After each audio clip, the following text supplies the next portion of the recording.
Hi guys, Smopy here. It's not your usual guide, but it's the better one. And today we're looking at LEGO Star Wars Kamino training facility.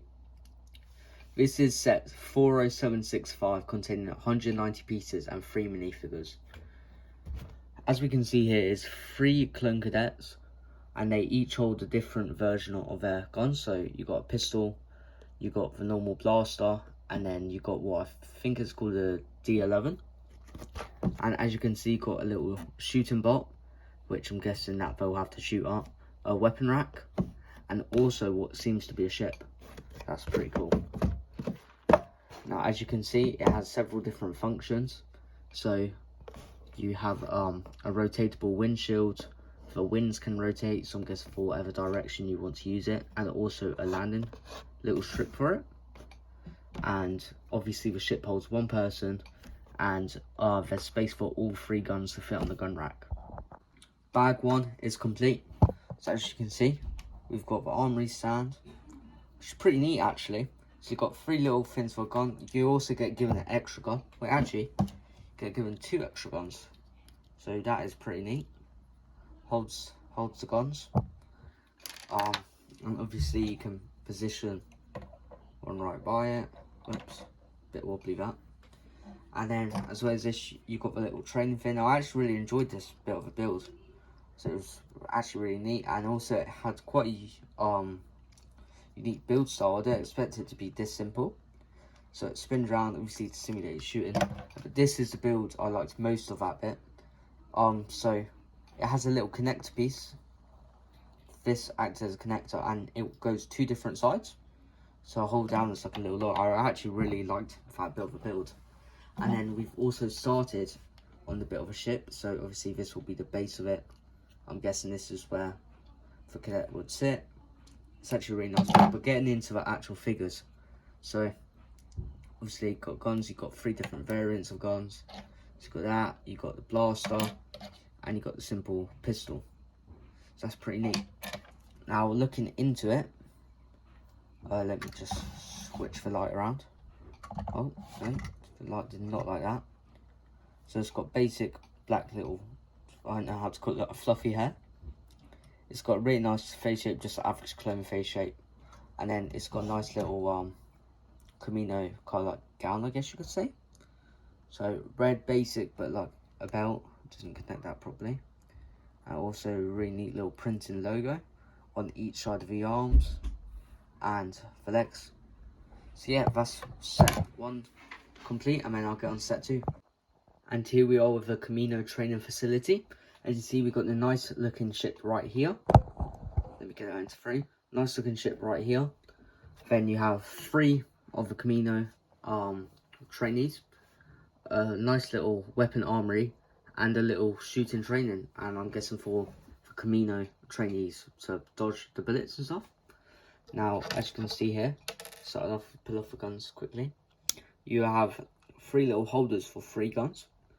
The design, the technique used is very neat. Obviously, 2 different pointing ways, which is very nice to see. And it's connected by 1 brick instead of a few, which is also very nice and very, like, portable, I guess you could say.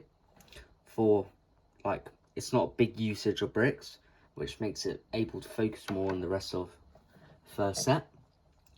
And then you've also got the little spinner, which are little shooters for the Kamino trainees to practice on, and also to dodge and stuff like that. Back to the design. It's very basic, but also it's like a neat basic. So you've got the gun, obviously. Then you've got a nice little black robe with a belt.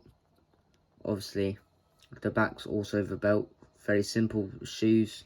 Then print on each side of the arms, which is actually really refreshing and nice to see. Because I know LEGO don't used to do as much printing on the sides, and it would usually just be plain. But I'm glad they're actually incorporating more printing and stuff like that. Alright, and finally, onto the ship. Now the ship, it is very, how do I put it? Portable, I guess, yeah, you could say that. It's able to sit, which saves space, obviously, and it's also very nice as a little holder. But when it's put into flight mode, it's very long, about the size of my hand to about the end of my upper wrist. So it's quite a long ship when fully out. It doesn't use too much technique, so it's quite a simple build, but also quite detailed. The jets, whoops, let me fix that quickly. The jets spin the full way, which is really neat for obviously thrusters and stuff like that to move. Oh my god, this keeps falling. I'll sort that in a second. Wait, let me just quickly, just now. I think that's one of the frustrating bits about this build. The sides are quite easy to fall off, but other than that, I think it's quite perfect. The build for the actual head of a ship is very detailed. It's got lots of different parts, so it's quite bulky as well, actually. My fist can't even go full way around it. So it's really neat of how big it is for the minimal amount of bricks needed for it. And obviously, easy fit inside the interior. Just a simple blue just to hold it onto there. It's really neat. Obviously, you can get this exclusively through the May the 4th purchasing event, which you have to spend quite a big amount. I think it's like, I don't know whether it's in the 200s or 300s range. So obviously you need to purchase quite a bit of Lego for it, which my dad has gone and done for me, which I'm grateful for. So as an exclusive set, I think it's really neat. The builds are simple yet very nice. Very portable, small but not small. How do I put it? It's not like the smallest build, but it's not the largest build. But it's got enough detail to make you satisfied. It's very nice to look at on design. But overall, obviously it's May the 4th, so happy May the 4th to all of you. And yeah, as my dad says, embrace the geekiness. And I just hope you guys have a great day. And let me know your thoughts about this Lego set in the comments.